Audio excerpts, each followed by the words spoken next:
Greetings and welcome to the second episode of my series exploring basic physical simulation in Pygame. In this video we will be creating and demonstrating a vector class, which will come in very handy later on. Like I said last episode, this series does require at least a basic knowledge of general Python programming and object-oriented programming principles, so if you aren't quite sure what I'm talking about, look it up. There are plenty of other tutorials out there and it would probably be wise to skim over them before you dive into this. Additionally, for this video, some ideas about how vectors work would be useful, but I shall try to cover as much as I can. So, here's a quick recap / introduction to vectors.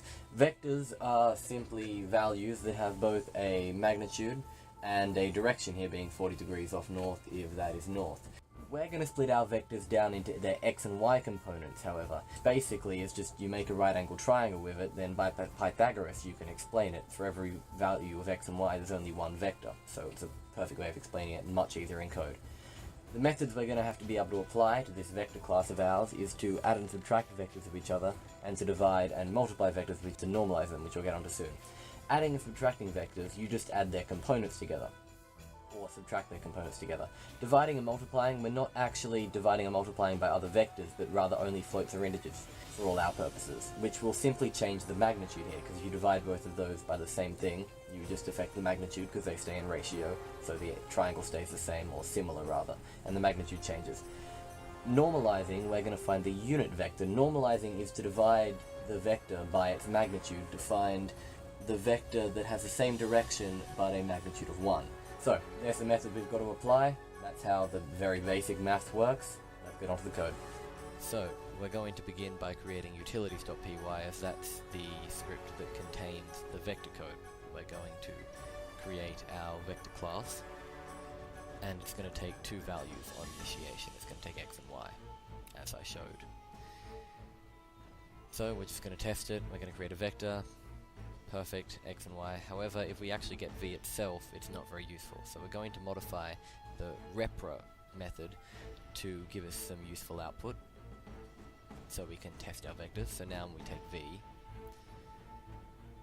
v.x, v.y is still that, but when we actually get v itself, much easier to understand.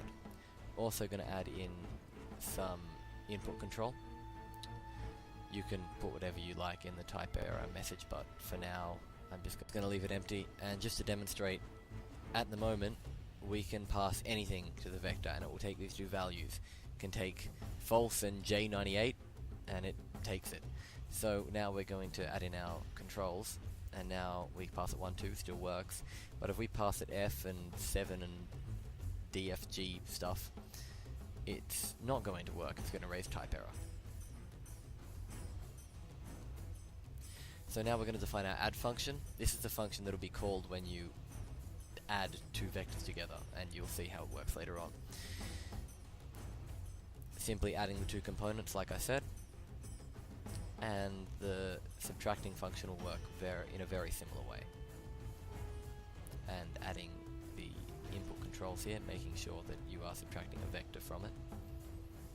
Now just demonstrating this.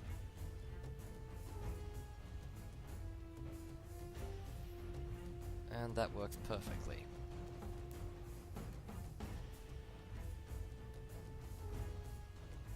As does this, surprisingly. There is another method that you can do this with, but it appears it doesn't need to be defined, so you can just define the underscore underscore add underscore underscore and underscore underscore sub underscore underscore. We've also got the multiplication method just here, where making sure that you're multiplying it by a float or an int. So if it's not a float and it's not an int, then you raise type error. Then we just multiply the values, return the vector that is the multiplied values. There we go. Times equals also works. However, we can't multiply 3 by v, and we want to be able to, so we're going to define the rmul underscore underscore rmul underscore underscore method. And we're just going to define it as calling the previous method. Rmul will be called if the first item cannot work with v, if it returns an unsupported operand type, and then it will call rmul the second item. So that's what we want. Also defining our division, checking that it's a float or an int, and then just dividing by it straight through. And testing this. or testing everything rather, we can now divide, multiply, not going to be multiplying by a vector, and dividing by 8. And we'll just test every bit of this, make sure it stands.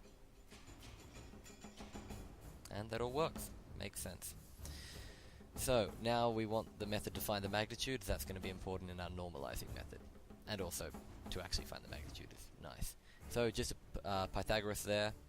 X squared plus y squared, the square root of that will be the hypotenuse, the magnitude. And then our normalizing function, our method, sorry. We simply get the magnitude and divide both of the components by the magnitude. And then we have a unit vector, proving that the magnitude is 1. Now we're going to have a static normalize in case you want to just input a vector and get the unit vector without actually changing the vector into the unit vector. The @static method means that it isn't bound, so the first one won't be self. Otherwise it's the same.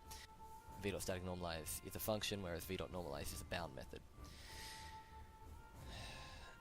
So we're using v to static normalize a different vector and showing that it works and doesn't modify v. And just adding some controls there. We don't want people passing things that won't work. So, that's all the methods we're going to be doing today, all the methods writing to our vector class. This is everything we need to do the rest of our physical simulations with vectors. And just showing that everything works, testing our minus equals, our plus, our normalization. There you go. Static normalize. Eventually, these will play a very large part in this script. Thank you very much for watching. Hope you liked the video. I'd love it if you could like and subscribe to see more like this and hopefully see me finish the series. Thank you.